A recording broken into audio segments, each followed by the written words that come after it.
Suzana, Damai Rubis, dan Rismon. si Omon Dan masih juga di peradilan. Karena itu dalam satu berkas perkara tadinya, satu LP. Makanya satu LP, kemudian tiba-tiba ada yang di SP3 kan, Ya, gitu kan? jadi kita minta penetapan pengadilan, sah nggak itu?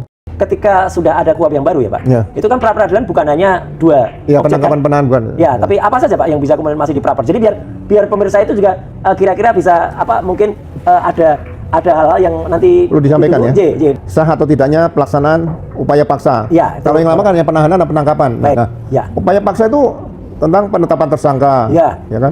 Kemudian penangkapan, Betul. kemudian penahanan, Ya, itu kemarin. penggeledahan, Ya. penyitaan, penyadapan, pemeriksaan surat, pemblokiran, dan larangan bagi tersangka atau terdakwa untuk keluar wilayah Indonesia. Ya, pencegahan tuh ya, pencegahan. Iya. Ini nanti kan bisa diajukan lagi. Betul, ya kan? betul. Assalamualaikum warahmatullahi wabarakatuh. Waalaikumsalam warahmatullahi wabarakatuh. Nah, kali ini kita akan bahas tentang yang akan hangat minggu depan. Jadi minggu depan itu ada dua peristiwa penting yang akan menjadi hangat, yaitu hari Selasa, tanggal 7 Juli 2026, Pak Ugro, itu akan ada putusan, ya pengumuman putusan dari Pengadilan Negeri Jakarta Selatan soal pra-peradilan yang pertama. Nah, ini kita harus sampaikan yang pertama. Ya, karena apa? Karena pada hari Jumatnya, meskipun hari Kamis itu ada sidangnya Dr. Tifa di Pengadilan Negeri Jakarta Timur, tetapi hari Jumatnya itu akan ada dimulai kembali sidang pra-peradilan yang kedua. Oh, iya. Jadi hari ini kita akan bahas bagaimana strategi yang akan digunakan dalam mensikapi hasil putusan dari sidang pra-peradilan yang pertama, dan juga bagaimana isi ataupun detail dari sidang pra-peradilan yang kedua. Sebelumnya itu kita juga akan nanti mungkin Pak Ugro juga akan menyampaikan bagaimana jalannya atau perbandingan antara sidang pokok utama yang dilaksanakan di Pengadilan Negeri Jakarta Timur oleh Dr. Tifa Usiati Asuma, dan juga bagaimana strategi juga kenapa saya itu menggunakan pra-peradilan gitu, karena memang ini amanah dari Kitab Undang-Undang Hukum Acara Pidana yang baru, jadi boleh dilakukan pra-peradilan ya, dan pra-peradilan itu memang kalau dalam KUHP yang baru itu memang perkara pokoknya harus menunda harus menunda dan harus ditunggu karena adanya pra-peradilan ini. Baik Pak Ugro, mungkin ada yang bisa Bapak sampaikan terlebih dahulu tentang strategi pra-peradilan ini, monggo.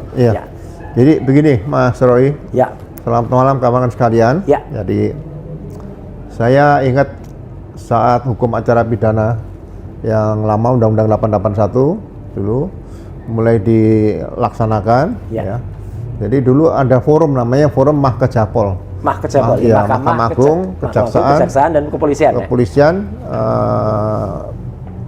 Mahkamah Agung, Kejaksaan, Kepolisian ya. Nah, di situ selalu membahas hal-hal yang berkaitan dengan penegakan hukum. Nah, perkara yang dilaporkan, jadi perkara berbeda dengan berkas perkara nih Mas. Perkaranya bukan berkasnya ya. Saya membaca hukum acara pidana ini dan hukum pidana ini disebut perkara dan berkas perkara ternyata berbeda. Nah, seharusnya berkas perkara itu untuk Mas Roy, Bu Dr. Tifa, kemudian bersama 6 orang lainnya tadi, ada Rismon semuanya itu adalah satu berkas perkara. Nah, satu berkas perkara, kalau saya soroti lagi di situ dimasukkan pasal KUHP lama adalah 310 dan 311. Kan? Nah, sekarang berubah menjadi 43 dan 434. Nah, seharusnya kita harus konsekuen. Kalau pencemaran nama baik ya pencemaran nama baik. Kalau berkaitan fitnah, kan? Terus ada undang ITE itu hanya dipaksa-paksakan masuk. Nah, saya melihat kenapa berkas perkara ini bisa di-split. Artinya dipisah ya. Dipisah. Kan? Jadi saya cari di hukum acara pidana, saya cari tidak ada pasal satupun yang mengatakan hukum acara pidana yang lama loh. Karena ini kan masa transisi itu. Tidak ada menyatakan seperti itu. Jadi ada di situ di KUHP yang lama itu di pasal 142 KUHP itu menyatakan begini, apabila dalam hal pihak penuntut itu atau jaksa menerima menerima satu berkas perkara Oke. Bukan Ya. banyak nih. Iya, satu Ya. berkas perkara. Ya. Satu berkas perkara berarti ada satu LP situ, Mas. Ya. Ya. Satu berkas perkara, kemudian yang memuat beberapa tindak pidana yang dilakukan oleh beberapa orang, ya. ya kan? Nah, jaksa bisa melakukan penuntutan, Oke, penuntutan, ya. ya kan? Ya. Masing-masing terdakwa. Ya, ya, ya. Jadi ya. penuntutan ini nanti kan dilaksanakan setelah sidang berproses, Baik. setelah dakwaan, Oke, terus ya. bukti-bukti, fakta sidang semua, Ya. kan itu baru tuntutan. Ya, artinya dakwaannya sama nggak, Pak? Ya. Kalau itu. Kalau sekarang berkas perkara dipisah, ini nanti bagaimana ini? Betul, Ya iya, kan? iya. Jadi yang punya kewenangan di KUHP pasal 142 KUHP yang lama itu hanya jaksa. Baik, ya. Nah, kemudian kalau kita perhatikan ini pemisahan berkas perkara ini dalam rangka apa? Ya, Ya kalau berkas perkara ini dikatakan dipisah, ya kan seolah boleh dipisah. Sejak awal juga tidak mencantumkan dalam berkas perkara tersebut pasal 55 dan pasal atau Penyertaan, pasal 56. ya, itu penyertaan atau membantu. Ya. Biasanya bahasa Belandanya itu deelneming seperti Betul, itu. ya. Nah, ini sangat aneh sehingga kalau sekarang mau dipaksakan sidang, ya apakah jaksa mengetahui bahwa ini sebetulnya adalah pelanggaran hukum acara pidana atau jaksa juga mencoba udah dijalankan saya di sidang. Jadi ini nanti pihak penyidik, kemudian kejaksaan, penuntut umum sama hakim nanti akan melihat ini, ya, ya, ya kan? ya. Nah, hal-hal seperti ini perlu diwaspadai karena gini, Betul. kalau sebetulnya hukum acara pidana itu tidak mempersulit siapapun lah. Iya, gitu. iya, iya, iya. Tapi kalau sekarang dibikin berkas perkara seperti ini, nah faktanya sekarang terjadi berkas Mas Roy Ya, ada pra peradilan. ya. Nah, berkas perkara Dokter Tipa Lanjut. Ya, lanjut. ya. Padahal LP-nya sama. Betul. Nah ini bagaimana? Apakah salah satu diberhentikan atau dilanjutkan? Nah, ini untuk pembelajaran ke depan sangat baik situ, ya kan? Jadi bagi saya ya mungkin kalau yang tepat seharusnya ada putusan selah, Ya. menunggu putusan-putusan pra peradilan yang masih akan dilanjutkan Baik. oleh berkas Mas Roy. Meskipun misalnya maaf, Pak, meskipun misalnya di tempat Dokter Tifa nggak mengajukan pra peradilan, Oh iya, karena ini laporan polisi berkas perkara sama, ya, saksi ya, ya. sama, Ya, barang bukti sama, nggak ada yang beda. baik, ya. Yang sudah RJ juga itu masih sama di situ disebutkan, ya kan? Betul, masih ada Iya. daftarnya juga kelakuannya, ya. Belum nanti kalau disampaikan ke hakim Ya, bahwa ini sudah ada RJ, kan bisa ngajukan lagi Pak Dokter Iva kepada hakimnya. Ya. Apakah perlu dimintakan penetapan pengadilan RJ tadi, SP3 tadi? iya, iya, Seperti iya. itu. Nah, sekarang kalau berkaitan berkasnya pra peradilan ini, Mas. Baik, Jadi ternyata hukum acara pidana yang baru ini karena ini Ya. kan proses sudah lewat penyidikan dan penuntutan nih. betul. Ya, jadi Ya. pra peradilan pasti diterima oleh Ya. pra pengadilan Ya, lah seperti ya, itu. ya. Nah, jadi yang perlu diwaspadai di sini adalah pasal 158 ayat D. Oke. Kalau usah ayat Ya. ayat 1 huruf D ya. Iya, iya, iya. Di situ ya. Isinya apa itu, Pak? Oh, tunggu ayat 1. Ayat 1 huruf pasal 158 Baik. huruf D. Ya. Di situ disebutkan penyitaan benda atau barang yang tidak ada kaitannya dengan tindak pidana bisa di pra peradilan. Loh, wah banyak itu, Pak. Loh iya, Kemarin, iya. makanya ini kan begini. Makin boncos ini, pemirsa. Ya. Ada laporan polisi pencemaran nama baik Ya, dan fitnah. Oke lah kita Ya. terima. Ya. Walaupun itu tidak boleh. Nah. betul. Sekarang yang harus dibuktikan unsur-unsur pencemaran nama baik tadi, mens reanya seperti Ya, apa, ya. terus unsur-unsurnya seperti apa, atau fitnah tadi. Nah, bukan dengan cara menyita Semuanya 14 dugaan ijazah Ya, yang ya. diterbitkan oleh BM. Betul. Itu kan ada 14 sebagai Ya, pembanding. Itu bagian dari 712 Ya, barang bukti yang Ya. disita. betul Ya. Mas. Jadi ini barang bukti yang lebih dari 700 ini, Ya, ya. itu nanti lebih melekat kepada Siapa? apabila Ya. ada dugaan laporan tentang penggunaan ijazah Nah, palsu ya. atau pencemaran nama dan fitnah. Ya. Tapi kalau berkas perkara Mas Roy sama Dokter Tifa ini memang maju sidang, ini kan pencemaran nama baik dan fitnah. Betul. Nah, kalau barang bukti yang digunakan banyak berkaitan dengan dugaan ijazah palsu, Ya. ini bisa di pra peradilan kembali. Nah, ini ini- lebih lucu lagi. Jadi Iya. jangan kaget ya. Kalau nanti akan banyak pra peradilan gitu ya. Ya, saya mungkin berpikir ke arah situ karena ini kan Iya.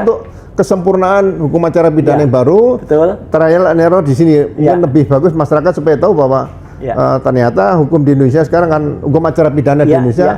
lebih baik daripada hukum acara pidana yang lama seperti itu. Izin Bapak, dan juga pemirsa, baik Roy Suryo Official, Ugrasena Tribrata, dan juga langkah update atau langkah update iya. ya. Langkah update ya, sudah ganti nama, ada yang iseng nyebut nama lama segala ya, gak usah kita bahas itu ya. Iya, iya. Ya gitu. Jadi Pak Ugro, kemarin itu ketika saya dan Dr. Tifa dan juga kemudian bersama dengan dua kuasa hukum ya, ada bersama saya ada Mas Refli Harun, Iya. ada juga Mas Gafur Sangaji, kemudian di sana ada juga Pak Alkatiri, Iya. dan juga ada satu lagi ya gitu. Iya. Itu kemudian kita diperlihatkan dengan sampel barang-barang bukti. Ya, Yang menarik Bapak, itu ada handphone banyak. ya. Ada Ya. beberapa handphone. Ya. Kan tidak mungkin tuh handphonenya Pak Jokowi. Oh iya, nggak Iya, tak? mungkin ya. Terus ada beberapa flash disk. Iya, Memang ada iya. beberapa legalisir ijazah. Iya, iya. Yang itu menariknya Iya. legalisir itu ada yang legalisir baru. Iya, iya, yang iya. Agustus 2025. 25, iya, iya. Yang paling menarik ada juga mesin ketik, Pak. Iya, iya, Mesin iya, ketik iya. kuno tapi Iya. masih agak baru itu. Iya. Ya, nah, ini hubungannya barang-barang itu apa, Pak? Iya. Kemudian dengan kasus ini. Ya.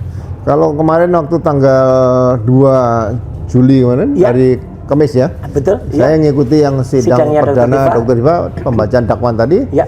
Nah, barang bukti itu lebih mengarah kepada kaitan dengan dugaan ijazah yang palsu tadi Ya, ya. di situ. Ya. Jadi ini sebetulnya sangat rawan dan kemungkinan besar bisa diajukan gugatan pra-peradilan di tadi pasal 158 Oke. huruf D tadi. Ya, Jadi ya, ini ya, ya. ini kelemahan dalam suatu penyidikan membuka celah untuk bisa dipra karena barang bukti atau benda yang disita tadi tidak mengait Tidak ada pada hubungannya tindak langsung. pidananya. Iya. Seperti itu. Iya, jadi kalau misalnya ijazahnya itu palsu, Iya. baru disita. Ya, ijazahnya palsu nanti misalnya gini, diduga dibuat di mana nih. Oh, Tapi oke. kalau seseorang punya ijazah palsu, sebetulnya kalau nggak digunakan, disimpan di rumah, dibikin Nggak video yang bagus, ya. nggak ada masalah. Nah, tadi yang Pak Ugro katakan ada 14 ijazah yang katanya ijazah Iya. pembanding. Iya. Kenapa disita itu, Pak? Nah, ini kan dibikin seolah 14 tadi Nah. identik. Ya. Bukan otentik loh ya. Identik. ya. Nah, Ya. ijazah jangan diidentik-identikan. Yang identik itu tanda tangan rektor ya. dengan tanda tangan yang saat penandatanganan itu Ya, identik nggak? ya. Gitu loh. Bukan otentik nih. Betul, identik ya. Iya. Iya. Terus kemudian huruf-hurufnya Ya. itu kira-kira huruf Sama apa tidak, tahun itu? iya. Ini yang membutuhkan pemeriksaan laboratorium Iya. forensik yang cukup detail sehingga kalau itu dilakukan ya pasalnya harusnya pasal dugaan Pembuatan ijazah, iya. 263 ayat 2-nya bukan Oke. pemalsuan, Iya, penggunaan palsu. Ya. Nah, kalau ternyata yang diperbandingkan 14 itu tidak pernah diuji otentifikasinya. Ya. Kemudian itu juga sama-sama palsu. Iya. Palsu sama palsu bisa identik juga loh, Pak Ugro. Loh makanya ini kan nanti sensitif gini. Jadi makanya saya lihat ya kita memberikan edukasi pada masyarakat. Ya, betul. Kita melakukan kritik itu dalam rangka membangun polisi ke penyidik lah, Ya. penyidik, penuntut umum ya yang ke depan mungkin lebih sempurna, lebih Ya, baik, lebih betul. profesional gitu. Ya. Kan saya juga bisa melihat ini salah satu studi kasus saya yang saya Ya. analisa Mas. Ya. Kasusnya Sekjen PDIP Mas Hasto. Oke, ya kan? ya. Itu disebutkan OTT Harun Masiku. Loh, OTT-nya nggak ada. OTT, iya, operasi tangkap tangannya kapan? Tidak Gitu ada kan? ya, Iya, ya kan? Kemudian di situ kemungkinan gratifikasi Iya. oleh komisioner KPU, Ya. ya kan? Oke lah diproses komisioner KPU, tapi apakah sesuai dengan barang bukti yang disita? Ya. Karena itu masih menggunakan KUHP yang lama, Lama, ya iya, kan? iya. Kemudian udah proses selesai persidangan, Ya. masih mencari yang lain nggak bisa. Jadi kalau korupsi seperti contoh juga sama Nadiem sekarang ini, kemudian Pertamina, Iya. itu juga harusnya semua pelaku dalam satu berkas. Pertamina itu Bukaren ya? Kasusnya Bukaren juga sama. Oke. Masa sendirian nggak mungkin korupsi kan Oh, mungkin iya, sendirian seperti iya, itu. Jadi menurut saya ya mungkin saya punya pemikiran agak out of the box sedikit Mas, ya kan. Siapa sebetulnya yang punya hak paling mendasar, paling kuat untuk menjadi penyidik tindak pidana korupsi di Indonesia? Itu harusnya ditentukan oleh Ya, presiden ya, ya. sekarang karena Oke. jangan sampai sekarang ada KPK, Ya, ada kejaksaan, ada kepolisian. kepolisian. Siapa yang paling kompeten di situ? Ya. Nah ini bertanggung jawab sehingga semua langkahnya itu nanti lewat satu pintu seperti itu. Dulu kabarnya akan diatur mengingat nilainya dulu Pak. Yaitu nilai sekian itu kepolisian, nilai sekian sampai sekian itu KPK, nilai sekian sampai sekian kejaksaan. Jalan nggak tuh Pak dulu? Saya rasa kalau dibagi-bagi gitu nanti sama dengan waktu ya kita mudah-mudahnya kan kalau misalnya polsek itu ada perbatasan kali itu Mas. Oh iya, siapa yang di situ kalau udah ditemukan mayat nanti didorong biar ditangani polsek sana. Nanti dari sana didorong lagi tangan sini. Iya. Lempar-lemparan ya? Iya, sepertinya hal itu kan kurang bagusnya. Dan kan kadang-kadang kalau korupsi itu bisa juga nilai pertama yang terungkap pada saat OTT katakanlah. Itu akan berkembang setelah ditemukan yang lain-lain gitu kan? Iya. Jadi nggak bisa tahu. Jadi jangan disebutkan misalnya APBN-nya 1T, korupsi 1T enggak. Di situ kan sudah dijalankan mungkin korupsi ya mungkin 50% lah, mungkin 500 miliar seperti itu. Baik, Bapak kembali ke pra peradilan ya. Jadi kalau seperti kemarin, ini kita nggak berandai-andai ya pemirsa, nggak juga kita meramal, apalagi berjudi. Nanti nggak boleh kita berjudi. Hari Selasa, tanggal 7 Juli yang akan datang itu kan ada putusan dari pra peradilan yang pertama. Yang kemudian waktu itu jelas ada fakta persidangannya adalah yang terungkap bahwa surat penangkapan, kemudian surat penahanan, kemudian surat penggeledahan itu semuanya menggunakan KUHP baru. Padahal pihak termohon yang diwakili divkumnya dari Polda Metro Jaya itu menandaskan semua itu berjalan dengan KUHP lama. Nah, jadi itu fakta, jadi tidak cocok di situ. Kemudian yang kedua yang menarik adalah statement dari ahli yang dihadirkan oleh pihak termohon. Dalam hal ini Pak Aristo Pangaribuan. Ya, Pak Aristo sendiri menyatakan di depan sidang di bawah sumpah ya bahwa apa yang ada kemarin itu adalah karena itu beda KUHP-nya, maka beliau mengatakan cacat formal. Meskipun di luar Pak Aristo kayaknya berusaha meng-counter atau mengkoreksi, itu bukan cacat formal, itu cuma salah ketik gitu. Tapi kan statementnya di depan sidang dan ada di bawah sumpah itu. Kemudian di dalam surat itu juga ada, di dalam surat penangkapan itu termuat kata-kata bahwa dalam 1 kali 24 jam harus diperiksa. Nah, padahal kan sudah P21, nggak mungkin diperiksa lagi kan, sehingga itu teman-teman kemarin para kuasa hukum juga mengatakan kalau kami sebagai pemohon ini ada dituliskannya sebuah jadi peristiwa palsu atau kemudian kejadian yang itu mungkin gara-gara membuat suratnya itu copy paste itu loh Bapak ini langsung pakai lagi di print lagi ini.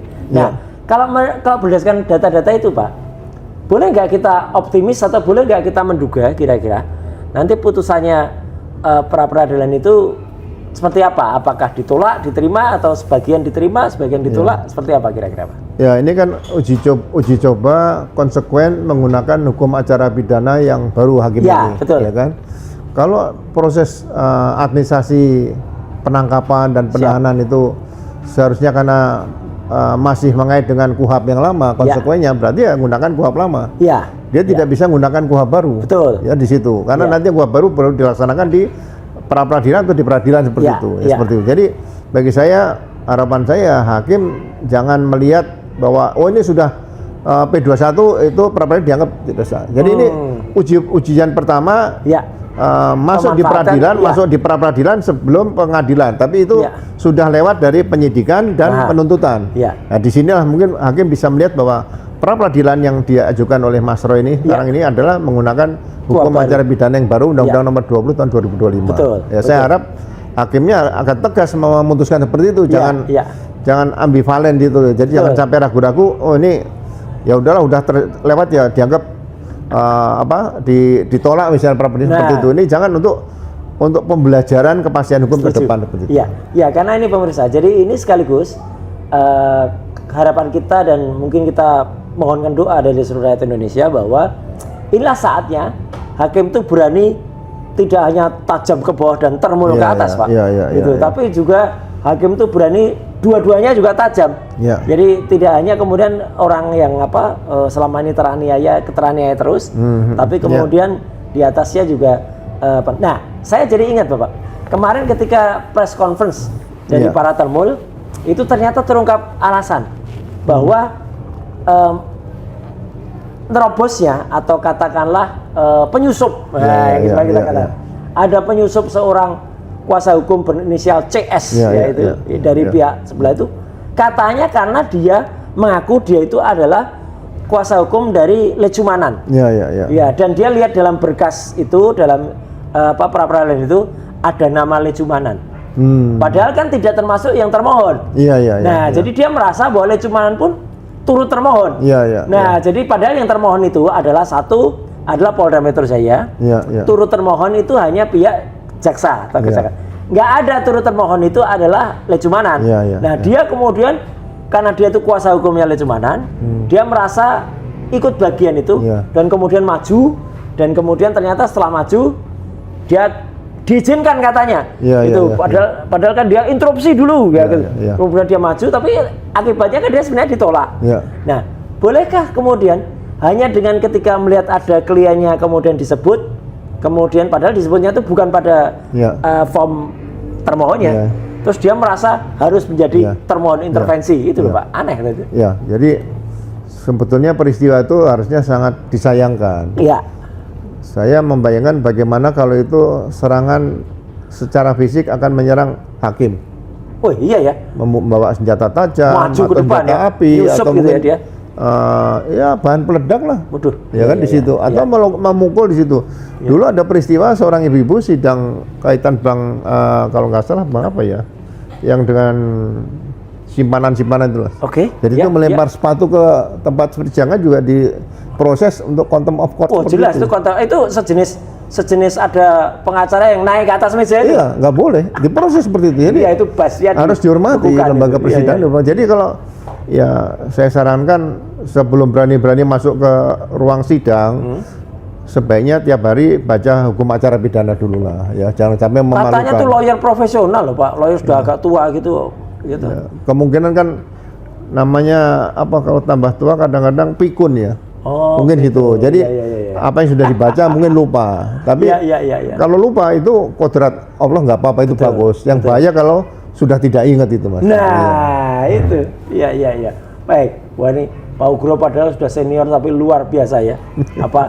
Belajar dan juga belajar terus. Ini. Nah, Bapak. Saya sarankan tadi yang masih cari bukunya aja lah seperti ini kan. Iya, betul. Kan ini murah. Saya juga tiap hari belajar ini. Iya, luar biasa. Jadi, Pak Ugro, kalau kemudian itu prediksi kita untuk yang nanti hari Selasa ya gitu. Nah, kemudian untuk yang hari Jumat, Bapak. Gitu. Kita bisa berharap nggak, atau gini? Atau jangan-jangan nanti ada gangguan dari pihak-pihak tertentu tadi lagi yang kemudian mengganggu. Bisa nggak pra-peradilan yang mau kita aju atau yang sudah keluar jadwalnya itu tiba-tiba diprotes oleh para penyusup tadi gitu loh. Kayak gitu. Ya, dengan pengalaman kejadian sidang pra-peradilan kemarin, ya sebetulnya ada pengamanan PAMDAL di pengadilan, atau misalnya masih kurang kuat, minta satu orang polisi untuk berada di situ. Betul. Jadi kalau ada orang-orang yang memang tidak masuk dalam apa yang diputuskan oleh hakim, acara itu langsung diproses saja, jangan langsung diambil dikeluarkan, karena ini untuk menghormati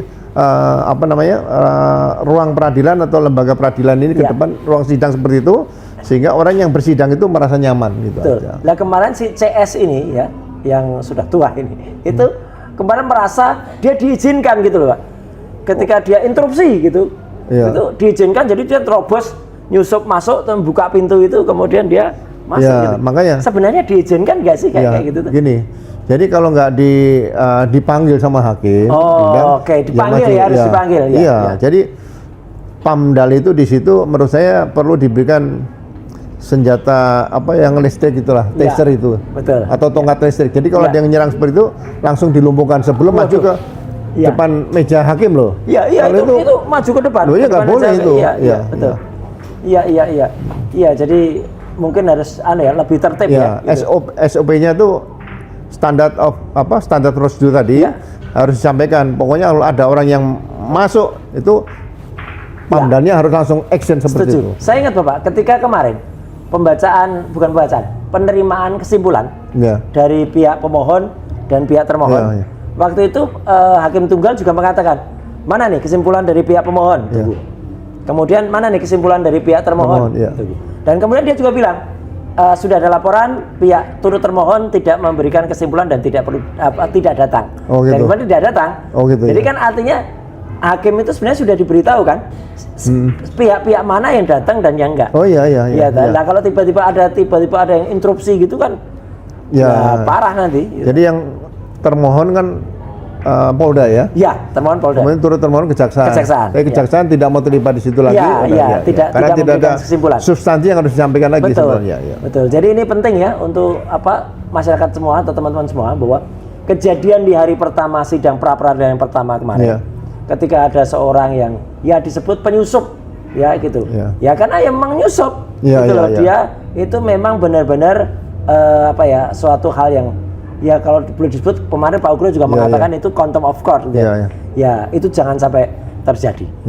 Baik Pak Ugro, kita melangkah ke dua bahasan terakhir ya. Jadi artinya nanti meskipun kita tidak terkait langsung, tapi karena Dr. Tifa adalah juga kita satu kesamaan gitu ya. Agenda kedua kemarin sempat Bapak dengar, besok jalannya apa Pak kira-kira? Kemarin kan tanggapan dari Dr. Tifa atau penasihat hukumnya terhadap dakwaan tadi.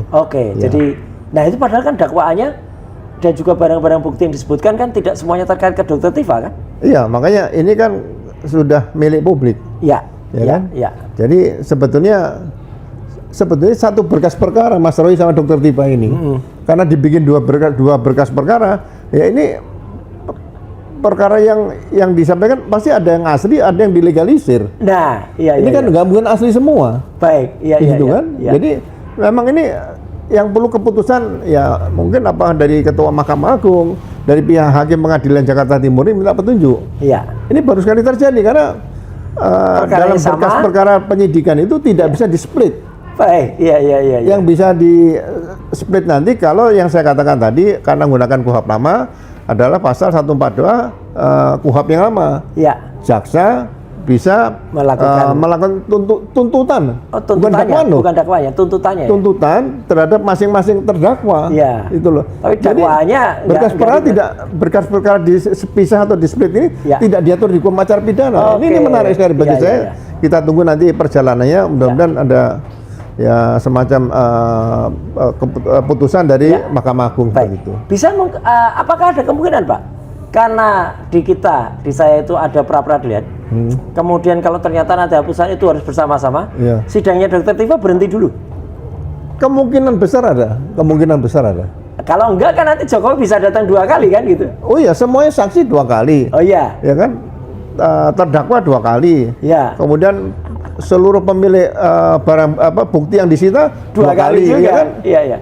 Makanya saya bilang yang dikatakan sama penasihat hukumnya Bu Dr. Tifa, Pak Katiri, ini bisa makan waktu 2-3 tahun ini. Sampai 3 tahun katanya gitu. Iya. Wah, ini menarik. Baik Bapak, sebelum kita bahas yang terakhir nanti ya, yaitu soal apa yang mau kita bahas dalam pra peradilan yang kedua, tanggal 10.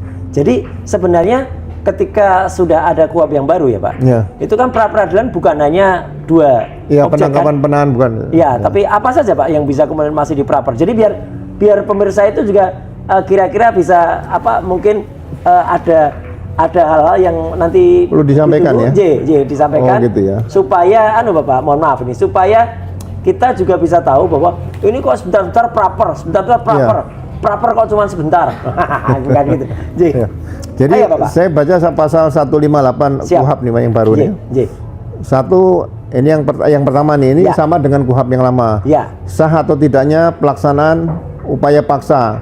Kalau yang lama kan yang penahanan dan penangkapan. Baik. Sekarang kalau upaya paksa itu kan di pasal yang depannya ada 89. Iya. 89 kan cukup banyak tuh, ada berapa nih bentar nih? Yang itu yang kemarin kita paparkan kan itu.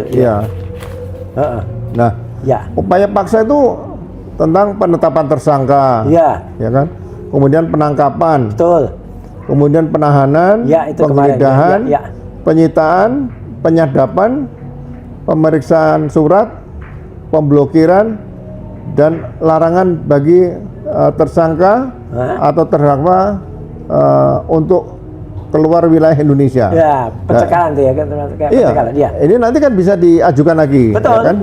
Betul. Itu cukup banyak di situ. Nah, yang kedua, setelah upaya paksa tadi adalah sah atau tidaknya penghentian penyidikan atau penuntutan. Oke. Ya, ini kan masih ada penghentian penyidikan 3 orang nih. Iya, betul. Itu bisa diperang lagi. Iya, artinya Egy Sujana, Damar Damar Lubis Lubis, sama dan Rismon. si Omon. Dan ya? masih jadi Iya. objek pra peradilan. Karena itu dalam satu berkas Boncos perkara tadi, iya. tadinya. Satu LP. Makanya satu LP, kemudian tiba-tiba ada yang di SP3 kan, Ya, gitu kan? jadi Gitu. kita minta penetapan pengadilan sah nggak itu Oke, ya makin seru ini, Pak. SP3-nya. Iya, iya, Nah, makin seru. kalau sah berarti laporan polisinya bagaimana? Itu Ya. perlu diajukan pra peradilan. Kalau tidak sah, tarik Ya. lagi mereka.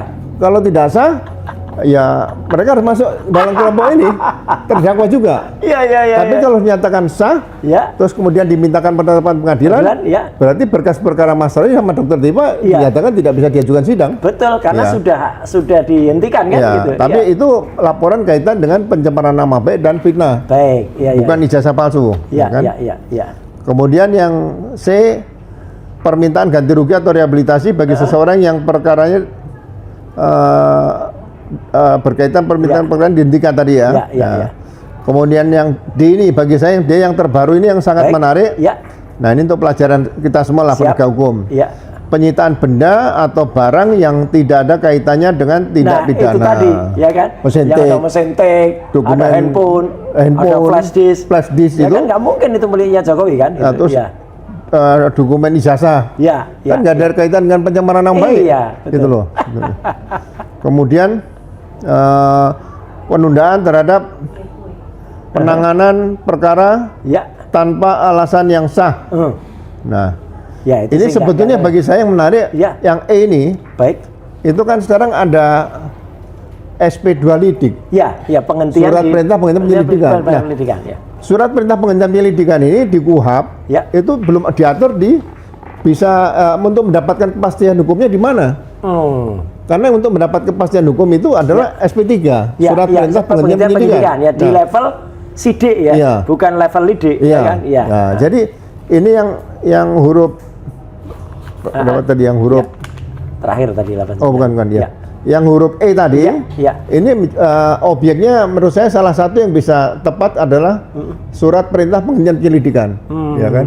Ya. Saya juga ada laporan saya yang dihentikan penyelidikan juga ada, Oke. Mas. Ini nanti akan kita Bisa coba di ke sana. Praper juga. Iya. Iya, iya. Kemudian penangguhan pembantaran penahanan. Oh, nah, ini iya. bisa lagi. Iya, karena Apakah kemarin Mas Roy, Dr. Iwa itu atau dibantar kan tidak? Iya, betul. Ya kan?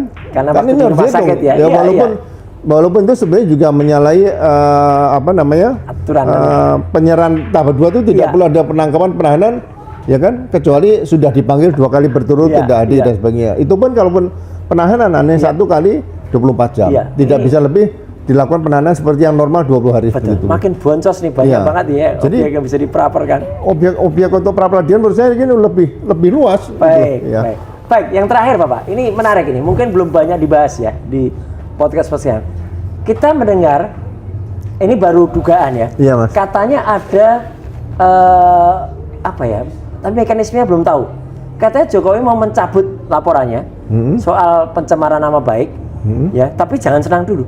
Justru karena Jokowi mencabut laporannya soal fitnah dan pencemaran nama baik, maka yang nanti berjalan itu pasal 32 dan 35 karena itu bukan laporan dia. Ini bisa nggak kayak gitu? Jadi itu kan karena itu bukan delik aduan, itu delik umum kabarnya Iya. gitu. Jadi justru yang dia mau cuci tangan, Pak. Iya, Gitu. iya. Jadi dia mau cuci seolah-olah bukan saya loh ya yang lapor gitu. Iya. Saya tidak melapor. Gitu ya, karena itu bukan saya lagi. Jadi Iya. dia nyabut. Iya. Tapi kemudian yang jalan tuh pasal 32 35 yang ancaman hukumannya 8 tahun dan 12 tahun gitu loh, Pak.